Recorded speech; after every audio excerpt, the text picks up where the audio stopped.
Welcome back to this important eConference as we consider the question of religion, catalyst for violence or peace. We are looking at the Abrahamic tradition, and so far we've heard Christian speakers and we've also heard the Muslim perspective. But what about the Jewish perspective? We're going to consider that now ahead of giving you the chance to have the input we've been talking about, and that is for you to actually be able to respond to what our speakers have had to say. Our next speaker is Professor Amy Jill Levine. She's the Professor of New Testament and Jewish Studies, E. Rhodes and Leona B. Carpenter Professor of New Testament Studies and also Professor of Jewish Studies at Vanderbilt Divinity School and College of Arts and Science in the United States. Her topic is Jewish dialogue with Christians and Muslims, neighbours or strangers, reconciliation or respect. Professor Levine. Hello, friends. I've been asked to speak about the potential for the Abrahamic traditions to be tapped as a source for bridging gaps in cases of live conflict. What can the Bible do? What can our religious traditions do in order to inform us about issues of peacemaking or responding to violence? My focus is on the Jewish tradition. I'll speak a little bit broadly about the general issues of war and peace, then about neighbors and strangers, and then specifically about the crisis in Israel and Palestine. We begin by eliminating certain stereotypes about the Old Testament God of war versus the New Testament God of peace and love, because I find that stereotype to permeate a number of Christian contexts and unfortunately some Jewish ones as well. For the church, the God who created the world is the God who redeems it and the God who sustains it. In other words, the God of Judaism is the same as the God of Christianity. So when I get this nonsense about the Old Testament God of wrath and the New Testament God of love from my students, I'm inclined simply to cite the text. From the church's Old Testament, what the synagogue would call the Tanakh, "The Lord is my shepherd who leads me beside still waters and restores my soul. But you are condemned to the outer darkness where there's wailing and gnashing of teeth," which happens to be a quote from Jesus. In other words, if one wants to be nasty about this, I could say, I as a Jew have a God who is a good shepherd, and you as a Christian have a God who is a sadistic dentist. But that's not right, and it's not fair. It's the same God. Or we sometimes hear that the Old Testament, the Tanakh, says the Lord is a warrior, which is what Exodus 15 says. But so is Jesus, according to the book of Revelation, chapter 19. So the first thing we need to realize is we are talking about the same God. And the second thing we need to realize in talking about religious traditions and war and peace, that the subjects of war and peace, of shalom and of violence, are actually remarkably complicated. Micah and Isaiah resound, "They shall beat their swords into plowshares and their spears into pruning hooks." Lo yisa goy el goy cherev in the Hebrew. And that's all lovely. We can cite Psalm 34, which is part of Judaism's daily liturgy. "Shun evil and do good, seek shalom and pursue it." But such proof texting only gets us so far. In contrast to Isaiah and to Micah, the prophet Joel advises, "Beat your plowshares into swords and your pruning hooks into spears." Or as the book of Ecclesiastes puts it, there is a time for war and a time for peace. And consequently, we need to determine whether there is such a thing as an appropriate time for war, or what might sometimes be called a just war. Here's one example. When biographer Louis Fisher was speaking to Gandhi, and Gandhi had suggested that the Jews not resist the Nazis, but engage in pacifism, Fisher said to Gandhi, "You mean that the Jews should have committed collective suicide?"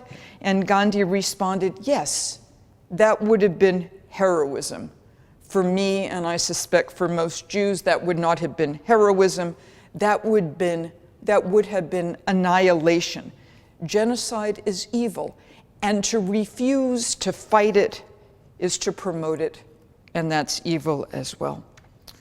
Third, in terms of general commentary, to use our text to talk about peace, or even to bring peace, requires that we know not only what our texts say, but also know how the communities who hold those texts sacred have interpreted the text over time. Judaism is not the Christian Old Testament. Judaism is not even the Jewish Tanakh. Judaism is 2,000 years plus of interpretation. So how then do Jews traditionally understand our texts, particularly understand our texts that talk about war? Here's an example. When my son turned 13, he became bar mitzvah. Bar mitzvah is actually an Aramaic term meaning son of the commandment. And becoming bar mitzvah means in Judaism taking upon oneself all of our responsibilities and rights as an adult Jew. The ceremony, the bar mitzvah, is traditionally marked by the child going through this rite of passage, reading a text from the Torah, and then providing an explication of it. Orthodox Jewish communities, such as mine, I'm a member of an Orthodox synagogue, read the entire Torah every year. And when a child becomes bar mitzvah, or for girls, bat mitzvah, we read a particular text keyed into the child's birthday. So my son, with an August birthday, we're in the book of Deuteronomy in August, and his parsha, his portion to be read, was Parsha Shoftim. It's Deuteronomy chapter 16, verse 18 to 21, verse 9. And it begins, justice, justice you shall pursue. This is a grand start. And then comes Deuteronomy 20, verses 14 through 17. You may take as your booty the women, the children, the livestock, and everything else in the town, all its spoil. You may enjoy the spoil of your enemies, which the Lord your God has given to you. But as for the towns of these people that the Lord your God is giving to you as an inheritance, you must not let anything that breathes remain alive. You shall annihilate them, the Hittites, the Amorites, the Canaanites, the Perizzites, the Hivites, and the Jebusites, just as the Lord your God had commanded. And this is a warrant for genocide. My son Alexander was appalled, as I think we all should be. He wanted a different text, but that's not how the system works.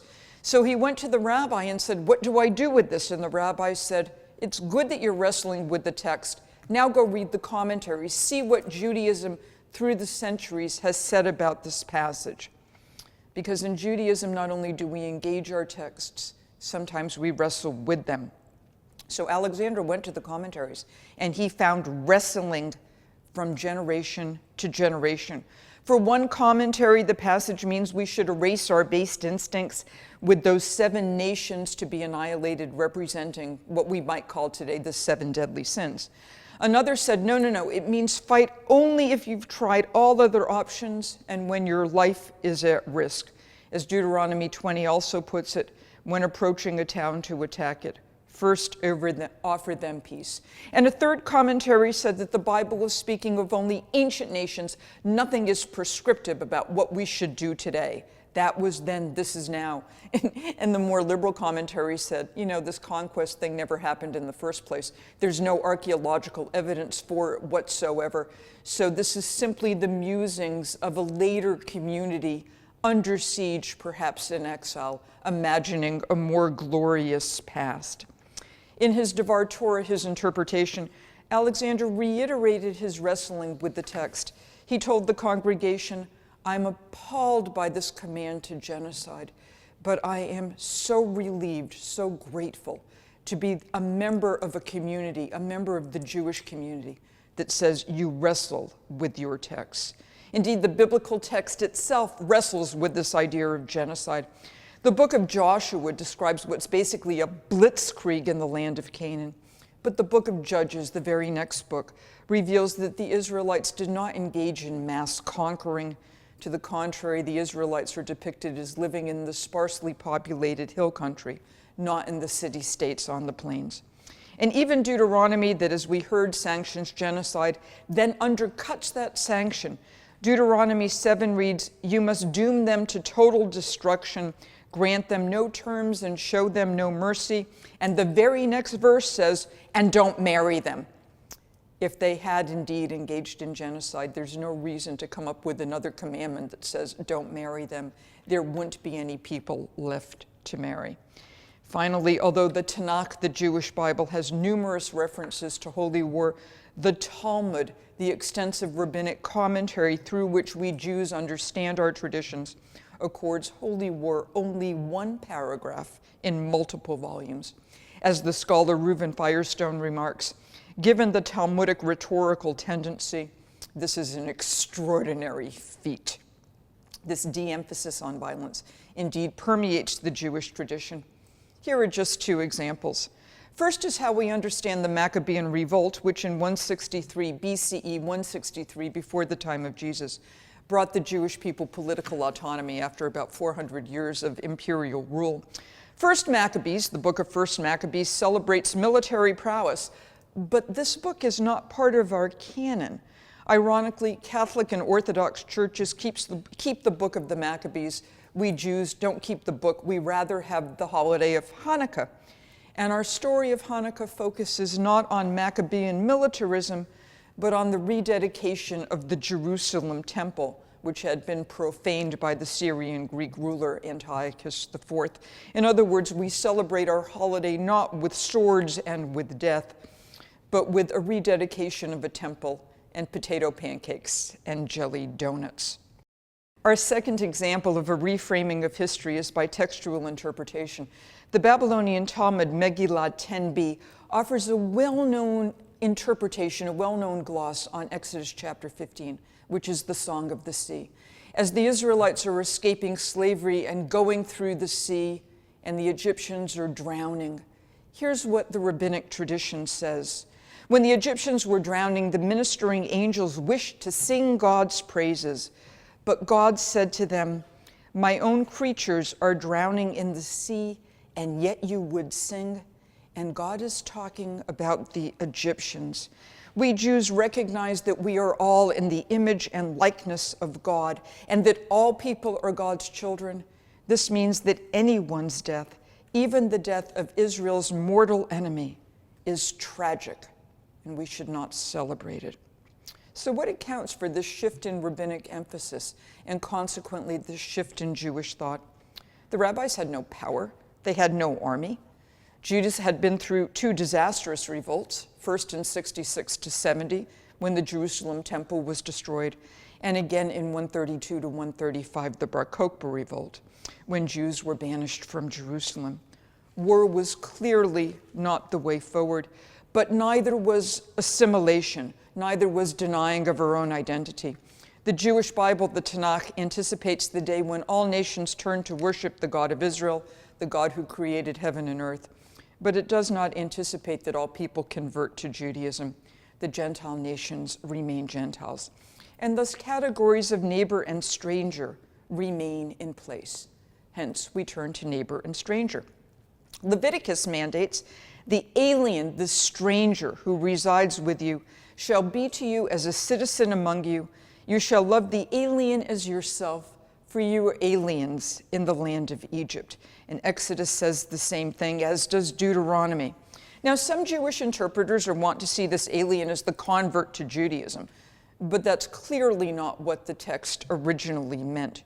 The Israelites were not converts in Egypt. They did not worship the Egyptian gods. And here, this idea of reading the alien as the convert is a part of my tradition that I find less congenial. Moreover, in terms of neighbors and strangers, Scripture states that the land will be inherited not only by Jews. This is Ezekiel 47.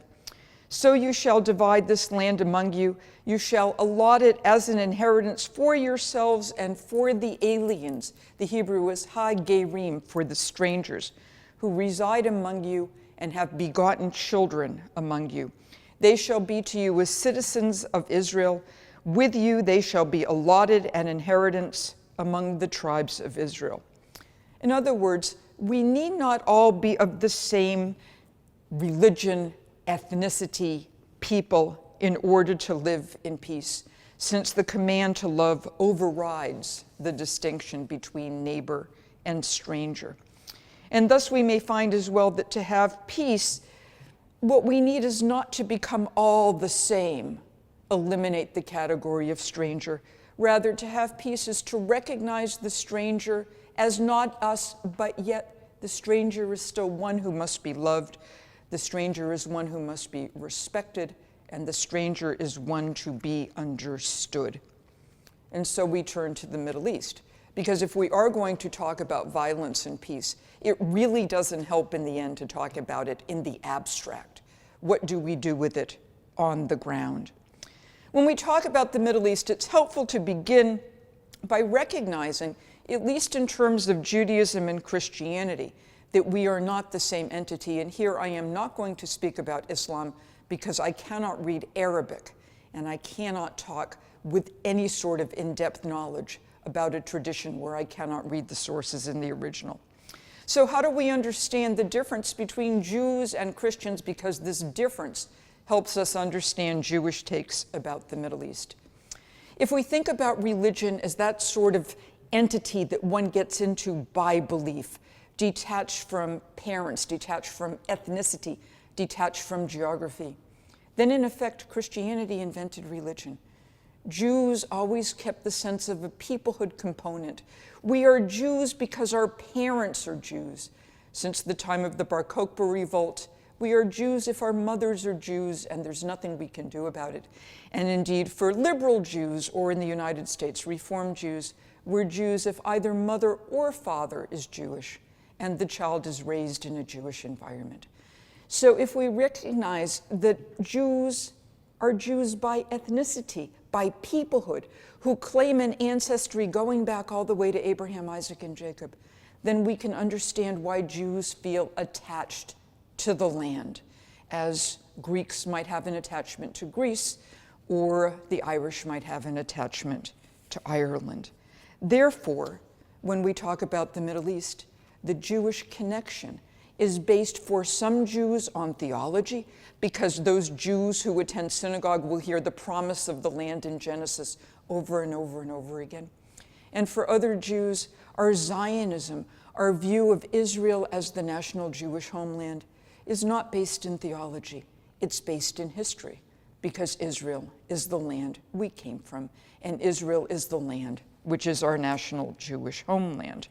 But frankly, Jews are not in accord about pretty much anything. There's an old commentary that Jews will agree only when the Messiah comes, or if my Christian friends prefer, when the Messiah comes back.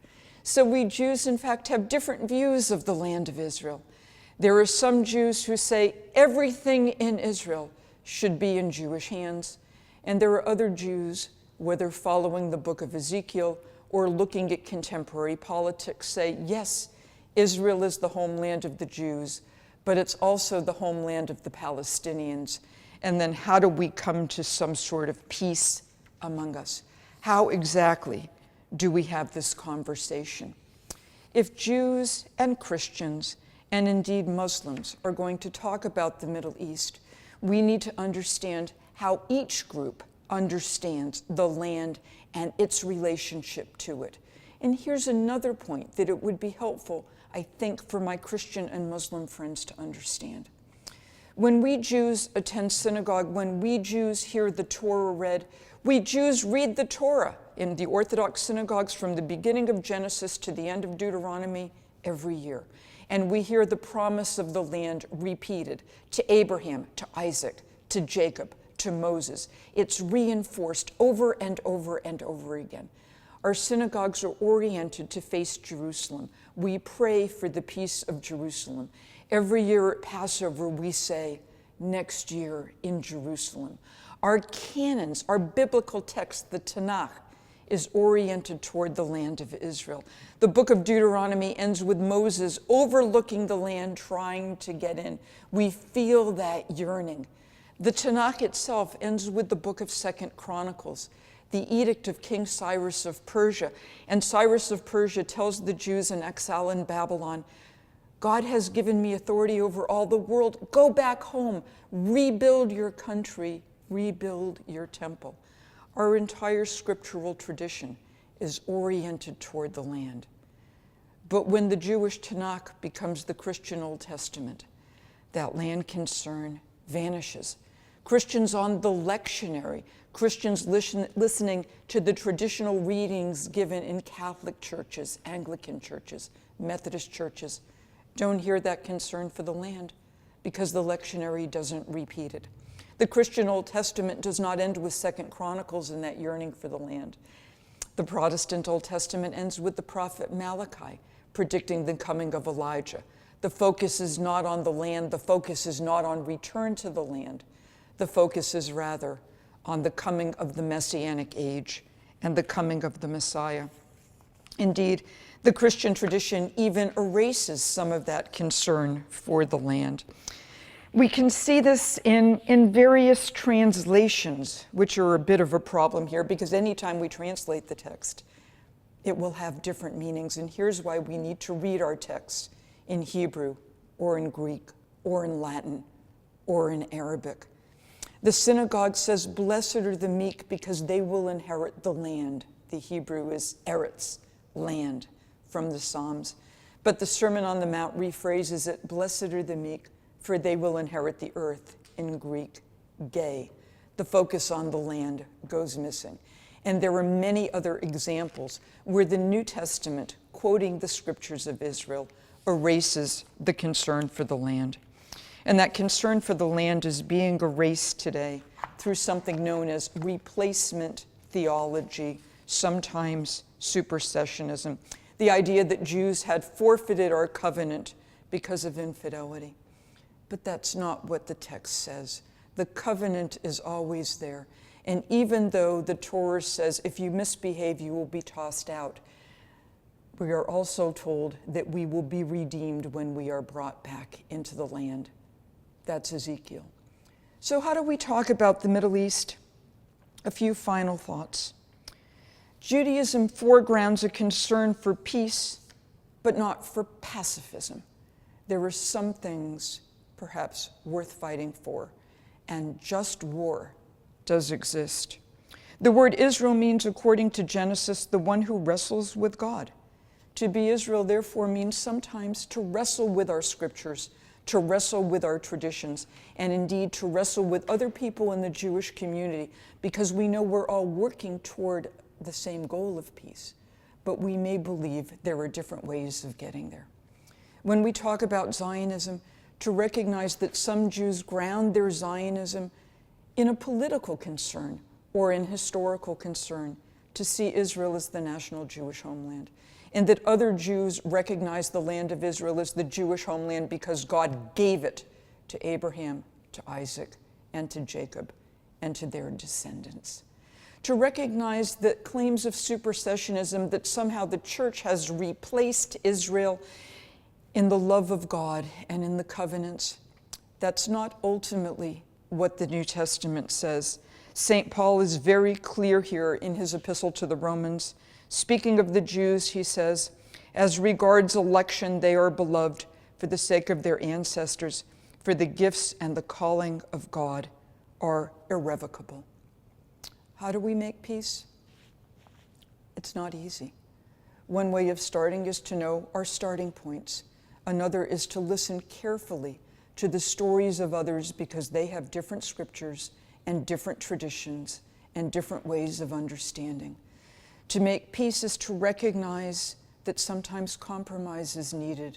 To make peace means not to be naive, but to listen, and to recognize finally that the death of anybody is tragic, because we are all in the image and likeness of God, and that we are all to pursue peace, because that's what the Jewish tradition teaches. And as always, it's our responsibility to start the conversation. It's everyone's responsibility to continue it. Thank you.